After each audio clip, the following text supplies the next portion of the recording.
1958 என்ன நடந்துச்சுன்னா, இந்தியாவில் மிஷினரிகள் எல்லாம் வர வேண்டாம்னு ஒரு சட்டம் பிறப்பிக்கிறதற்கு பேசி கொண்டிருந்தார்கள். அந்த நேரம் தான் மிஷினரிகள்லாம் இங்கே வர்றதுக்கு தடையாக இருந்தது ஒரு காலம் இந்தியாவில். 1958 அந்த 1958க்கு அப்புறம் நீங்கள் சரித்திரத்தை பாருங்க. நம்ம தமிழ்நாட்டில், நம்ம இந்தியாவில் 1958க்கு அப்புறம் தான் இப்போ கர்த்தர் எழுப்பி தந்த பல பரிசுத்தவான்களை தேவன் எழுப்பியிருப்பார். ஒரு எம்இல் அண்ணனே பார்த்துருக்கீங்களா? ஒரு எம்இல் ஜெபசிங் அண்ணனே, ஒரு வில்லியம் தியோடர் அண்ணனே, ஒரு பேட்ரிக் ஜோஷ்வா அண்ணனே, ஒரு சாம் பி அண்ணனே, சாம் கமலேஷன் அண்ணனே, அகஸ்டின் ஜெபகுமார் அண்ணனே, ஒரு டிஜிஎஸ் அங்கிள், ஒரு ஜீவானந்தம் ஐயாவை, ஒரு ஒரு ஒரு ஆபிரகாம் ராஜபாண்டியன் ஐயாவை, ஒரு மோகன்சி அண்ணனே. நீங்கள் எங்கன்னாலும் பாருங்கள், 1958க்கு அப்புறம் இந்தியாவில் இன்னைக்கு பெரிய பெரிய தலைவர்களாக இருந்தவர்களும் இப்பொழுது இருக்கிற பரிசுத்தவான்களை எல்லாம் 1958க்கு அப்புறம் தான் கர்த்தர் எழுப்பியிருப்பா. உங்க பகுதியில் இருக்கிற ஒரு தேவ மனிதர் சாது யேசுதாஸ் என்கிற ஒரு பரிசுத்தவான், ஒரு தேவ மனிதரை கர்த்தர் எழுப்பினான்னா ஆஃப்டர் 1958க்கு அப்புறம் தான் நீங்க இந்த சரித்திரத்தெல்லாம் பார்க்க முடியும். நீங்க இன்னும் யோசித்தா, இந்த 58 எழுப்பின ஆட்கள் தான் இன்னைக்கு இந்தியாவில் பெரும் பெரும் தலைவர்களா, மிஷினரி ஸ்தாபன தலைவர்களா, சுவிசேஷக தலைவர்களா, மோகன் பாஸ்டர் ஒரு சபையின் பெரிய போதகரா இருக்க கர்த்தர் எழுப்பி இருக்கிறார்.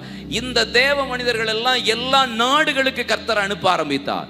அங்கிருந்து ஒரு கூட்டத்தை இங்க அனுப்பி, இங்க கர்த்தர் ஒரு ரிவைவலை உண்டாக்கி, இங்க கர்த்தர் எழுப்பி, இங்கிருந்து ஒரு கூட்டத்தை கர்த்தர் அங்க அனுப்பினார். அங்க போனப்போ அவர்களை கொண்டு கர்த்தர் பல காரியங்களை தேவன் செய்து கொண்டிருக்கிறார், இப்போ செய்கிறார். ஆனா இன்னொரு சீசன் இப்போ வந்திருக்கு. This is the last day of revival. என்ன தெரியுமா?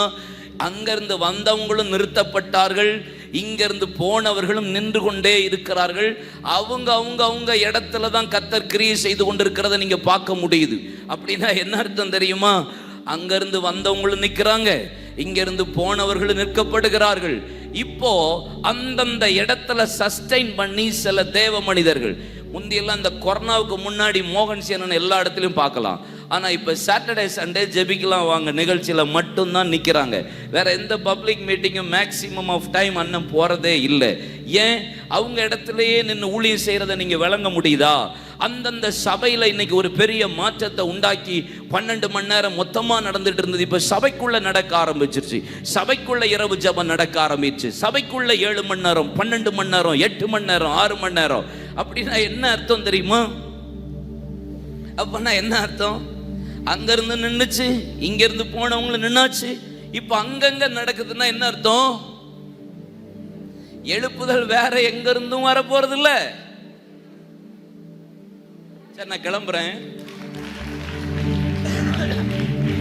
இல்லை, உங்கள்கிட்ட சொன்னதுக்காக நான் மன்னிப்பும் கேட்டுக்கிறேன். உங்கள்கிட்ட சொன்ன அவுட் ஆஃப் சிலபஸ் நினைச்சிட்டு உட்காந்துட்டு இருக்கீங்கன்னு நினைக்கிறேன். உங்க சர்ச்சில் இருந்து தானே எழுப்புது.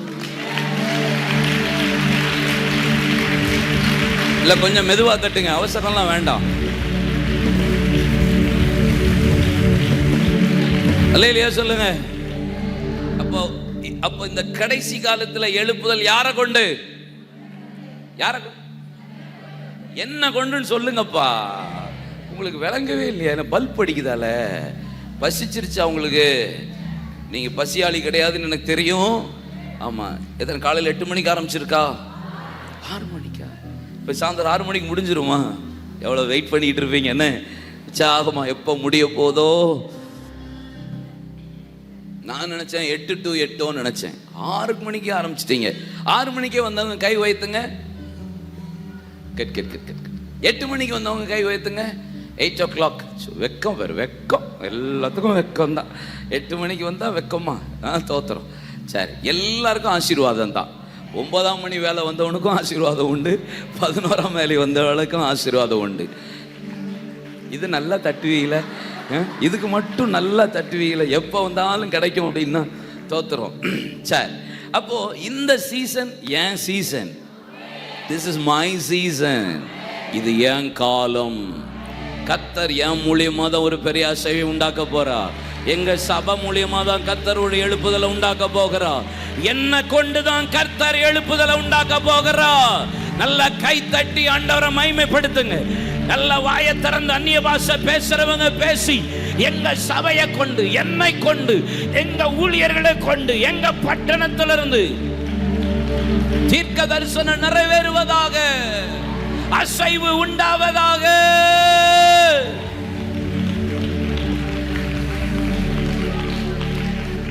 அல்லேலூயா. ஆனா ஒண்ணு இருக்கு, என்ன தெரியுமா? ஒரு தேவ மனுஷர் இப்படி சொல்றார், இரத்தம் சிந்துதல் இல்லாமல், அதே போல எழுப்புதல் என்கிற ஒரு பெரிய மகிமையை பார்க்கணும்னா இரத்தம் சிந்துதலுக்கு தகுந்தாற் போல ஒரு கிரயம் நீங்கள் செலுத்தாத பட்சத்தில் எழுப்புதலை பார்க்க முடியாதுங்கிறார். அவர் சொல்றார், எழுப்புதல் கொண்டு எழுப்புதல் சொல்றோம், எவ்ரிதிங் ஓகே. ஆனால் கிரயம் செலுத்தாம, ரத்தம் சிந்துதலுக்கு ஈக்குவலான ஒரு கிரயம் செலுத்தாம எழுப்புதலை பார்க்க முடியாது. ருமேனியாங்கிற ஒரு தேசத்துல ரிச்சர்ட் உம்ராண்டை பத்தி கேள்விப்பட்டிருப்பீங்க. எத்தனை பேர் தெரியும் ரிச்சர்ட் உம்ராண்ட்?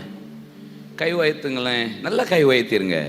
கொஞ்சம் பேருக்கு தான் தெரியுது இல்லை, அந்த புத்தகத்தெல்லாம் நீங்க படிக்கணும். ரிச்சர்ட் உம்ராண்ட் 14 வருஷம் சிறையிருப்பில் இருந்தவர். அதோட சேர்த்து இன்னொரு தேவ மனிதர் இருந்தார், அவர் பேர் ஹெரலன் பாப்போ. என்ன பாப்போ? ஹெரலன் பாப்போ. இந்த 2 பேருடைய பல பேர் பாடுபட்டிருக்காங்க, பல பேர் உபத்திரவப்பட்டிருக்காங்க. ரிச்சர்ட் உம்ராண்டோடைய மனைவி பேரு ரூத். என்னது? ரூத். இவங்க 2 பேரும் ஒரு சர்ச்சில் உட்கார்ந்துருக்காங்க.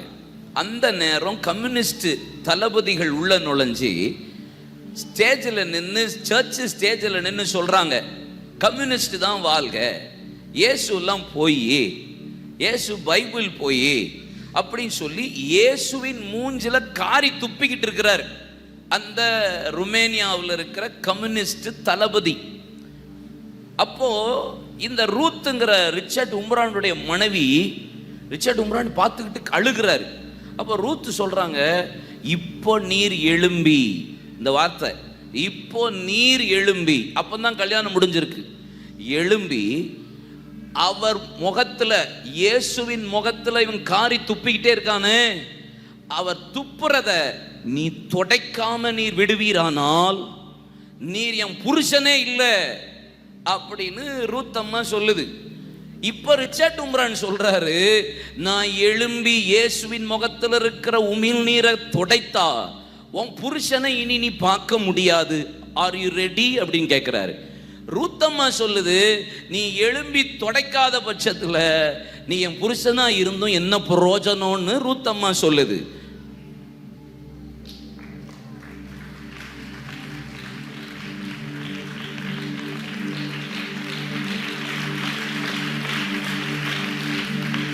நான் கை தட்டுறதுக்கு உங்களை பார்க்கல, நீங்க என்ன ரேஞ்சில் இருப்பீங்கன்னு நான் யோசிச்சு பார்த்தேன்.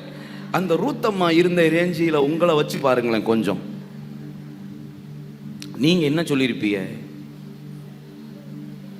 இப்ப ரிச்சர்ட் உம்ராண்ட் வேகமா எழும்பு, யோ உமக்கு ஆணி புடுங்கிற வேலைக்கு உட்கார், எங்கேயுமே நீர் எழும்ப மாட்டீர், இப்ப முன்ன வேகமா எழும்பி போறீர், சொல்லுவீங்களா சொல்ல மாட்டீங்களா?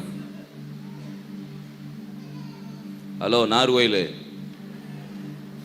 சொல்லுங்கப்பா. இந்த அம்மா சொல்லுது தொட. உடனே ரிச்சர்ட் உம்ராண்ட் எழும்பி இயேசுவை மைமைப்படுத்தினார்.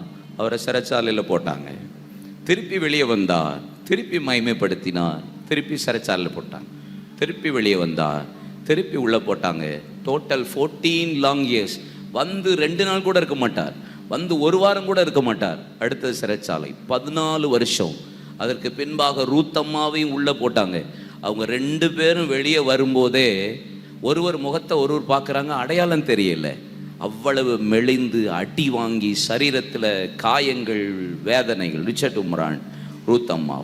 ஹெரலன் பாப்பாவும் அப்படிதான் ஒரு தேவ மனிதர் கிரயம் செலுத்தினார். 13 ஆண்டும் 4 மாதமும் சிறைச்சாலையில் இருந்தார். அவரை ஒரு 3 மாதம் ஒரு குழிக்குள்ளே தூக்கி போட்டாங்க. ஹெரலன் பாப்பாவை தூக்கி போட்ட குழியில் இருட்டு, வெளிச்சம்ல ஒன்றும் இல்லை, குழுன்னு இருக்கு. அவர் எழுதியிருக்கிறார் அவர் புத்தகத்தில்.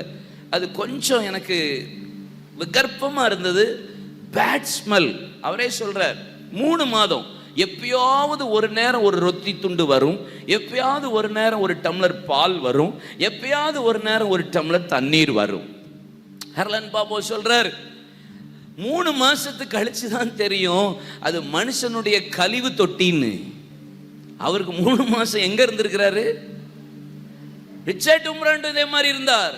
அப்ப ரிச்சர்ட் உம்ராண்ட் அவருடைய புத்தகத்தில் எழுதியிருக்கிறாரு, ஒரே ஒரு நாள் மாத்திரம் என் இருதயம் சந்தோஷப்படும், ஒரே ஒரு நாள் மாத்திரம் அந்த இருட்டில் எப்போ பகல் வருது இரவு வருகிறது எனக்கு தெரியாது, ஆனால் ஒரு நாள் எனக்கு மிகுந்த சந்தோஷம் வரும், அன்னைக்கு தெரிஞ்சுக்குவேன் இன்னைக்கு தான் சண்டே சர்வீஸ் நடக்குது போல, கர்த்தருடைய ஆலயத்துக்கு போவோம் வாருங்கள் என்று சொன்னபோது என் இருதயம் மகிழ்ந்து களி கூர்ந்தது. ஓ, இன்னைக்கு தான் கர்த்தரை ஆராதிக்க போறாங்களோ அப்படின்னு ஒரு களி கூறுதல் ரிச்சர்ட் உம்ராண்டுக்கு உண்டாகுமா? ஹெர்லன் பாப்பாவும் அதை எழுதுகிறா. யோசித்து பார்த்தேன், உள்ள இருக்கும் போதே நம்ம ஆட்கள் ஆராதிச்சிருக்காங்கன்னா இல்ல, நமக்கு வெளியே இருந்தாலே வரமாட்டுக்க. தோத்திரம் கர்த்தருக்கு மகிமை உண்டாகட்டும். ஆச்சரியமான கிரயங்களை செலுத்தி தான் இந்த எழுப்புதலை கர்த்தர் ருமேனியாவில் கொடுத்தார்.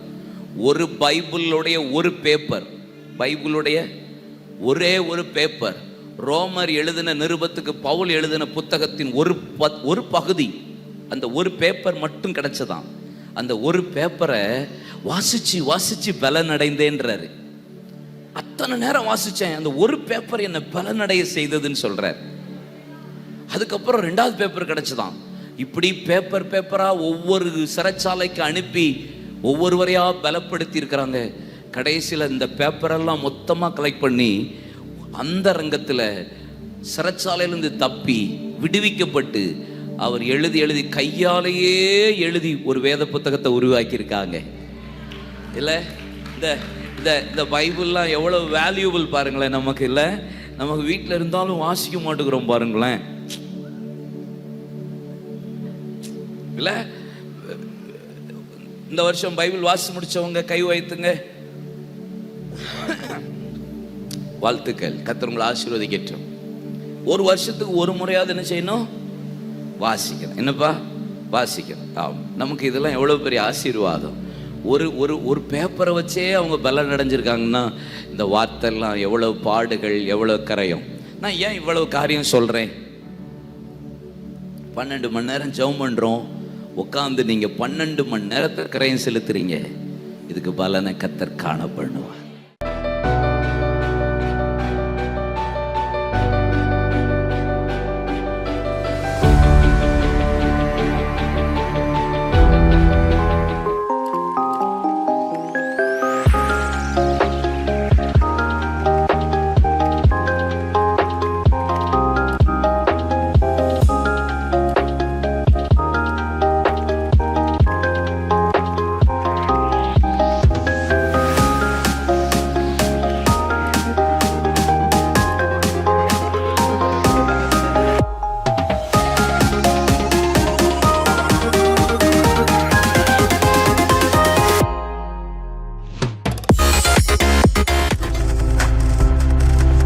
நீங்கள் பார்த்து கொண்டிருப்பது உங்கள் ஜாய் டிவி. உங்கள் துக்கம் சந்தோஷமாய் மாறும்.